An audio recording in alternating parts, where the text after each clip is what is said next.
Vamos a conversar con Carlos Adriancén, economista, para tener algunas luces sobre la coyuntura económica, importantísima también, por cierto, en medio de lo que estamos viviendo en nuestro país. Carlos, ¿cómo estás? Bienvenido. Encantado. Muchas gracias por estar con Solamente nosotros. hazme un favor. Yo soy decano de la Facultad de Economía de la UPC. Si no digo esto, las chicas de prensa se molestan conmigo. Por supuesto, economista y decano de la Facultad de Economía de la Universidad de Ciencias Aplicadas. Gracias. Carlos, yo quería empezar preguntándote por este tema que se ha hablado mucho, y tú me darás la razón o me desmentirás. ¿Se acabó la cuerda separadas entre política y economía? El concepto de que existe un mundo distinto entre dos ciencias sociales, la política y la economía, es un concepto ridículo. Pero no importa lo que yo piense. Lo que importa es qué dice la data. Y si tú mides, por ejemplo, el nivel de respeto a los derechos políticos o a las libertades civiles o a la propiedad privada y construyes índices, encuentras que el rango, es decir, la ideología del país, determina qué tan pobre es, qué tan corrupto burocráticamente es, cuánto crece. Es decir, nunca han existido las cuerdas separadas. Es lo que se llama un bluff. Entonces, si tú hoy día haces un corte transversal de economías latinoamericanas, estas se dividen entre más corruptas y menos corruptas, todas corruptas, más dinámicas y menos dinámicas, etcétera, etcétera. Y si tú tratas de buscar correlaciones o asociaciones en un panel dinámico, descubrirás que la ideología explica la pobreza de un país, explica la corrupción del país. ¿Por qué? Por ejemplo, hablando de corrupción. La corrupción en el Perú y en la región tiene básicamente dos variables explicativas. Una es el tamaño del botín, el tamaño del gasto público. Con instituciones débiles es muy fácil robar.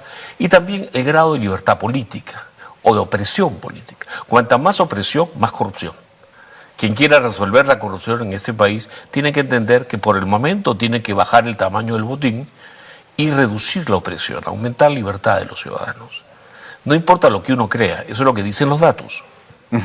Ahora, estamos precisamente en una situación bastante complicada porque nos acercamos, según los expertos, y el mes pasado precisamente un artículo de Bloomberg hablaba de la proximidad de una recesión técnica. ¿Es esto así? ¿Estamos cerca de una recesión técnica? ¿Hay motivos de alarma frente a este, artículo de Bloomberg? La definición de recesión es muy sencilla. Es una reducción de los niveles de actividad económica en un país.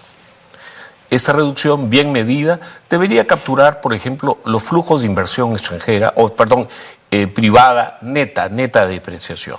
Es la definición higgsiana. En eso estamos en recesión hace un buen rato. Pero como buscamos definiciones más comúnmente aceptadas, como 2 trimestres consecutivos de caída del producto o caída anual del producto, si hoy día miramos el crecimiento del PBI anualizado a junio, ya encontramos un crecimiento mucho menor al crecimiento de la población. Técnicamente estamos en recesión. Ese punto y pico de que me acabas de leer contrasta que estamos en recesión. Alguien te va a decir, pero no es per cápita o tiene que ser a diciembre. No, ya estamos en recesión. Los niveles de actividad económica se han reducido de una economía que crecía en forma robusta al 7%, no sé si Castilla todavía era ministro, a una situación como la que nos ha dejado el sendero de Pedro Castillo. Ahora, es importante porque para recuperar los niveles prepandémicos deberíamos crecer a 5% y estamos bastante lejos de crecer a Digamos ese que si nivel de crecimiento, seguimos ¿no? Una tendencia solo lineal de donde estábamos antes de la pandemia, nos hemos quedado. Sectores como el sector minero han quedado estancados. Entonces, claro que sí.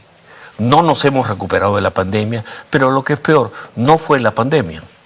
Fueron los cambios de política económica y los cambios institucionales hacia mayor opresión asociado a la pandemia. Cambiamos de rumbo, nos fuimos a la izquierda. Lamentablemente, la izquierda no tiene buena macroeconomía.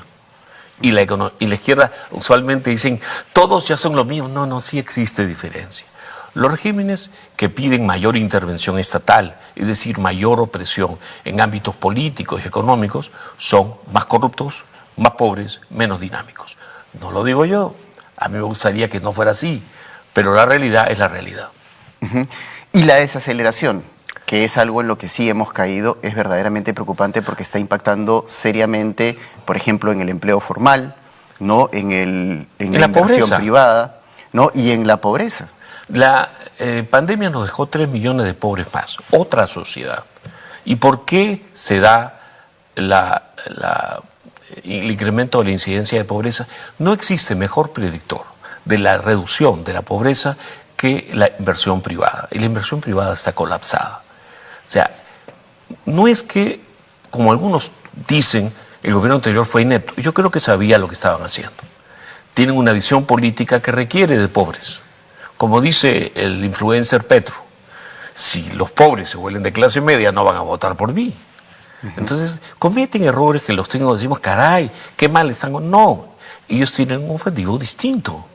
Quieren una sociedad distinta, con pobres, con frustración, con protestas.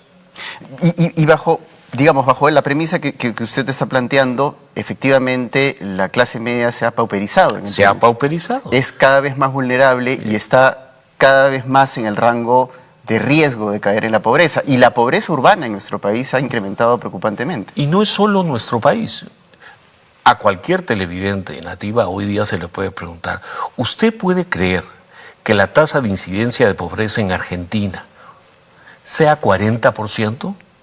Eso solo lo hace la política económica. Y una política económica opresora, de izquierda, es generadora de pobres. Lo dice el buen Petro, que su hijo terminó siendo, digamos, acusado por ladrón, ¿no?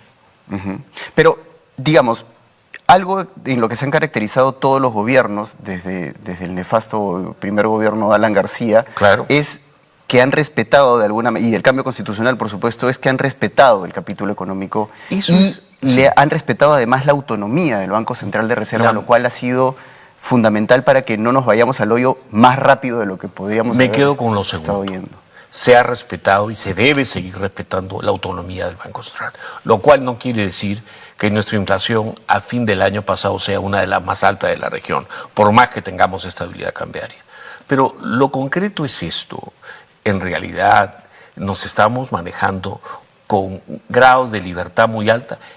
Latinoamérica, el Perú, es caracterizado por su bajísimo índice de transparencia, es decir, altísima corrupción, altísima opresión. Entonces, decimos que somos liberales, que se nos ha pasado de neoliberales, y no hay nada más falso en América Latina que el neoliberalismo.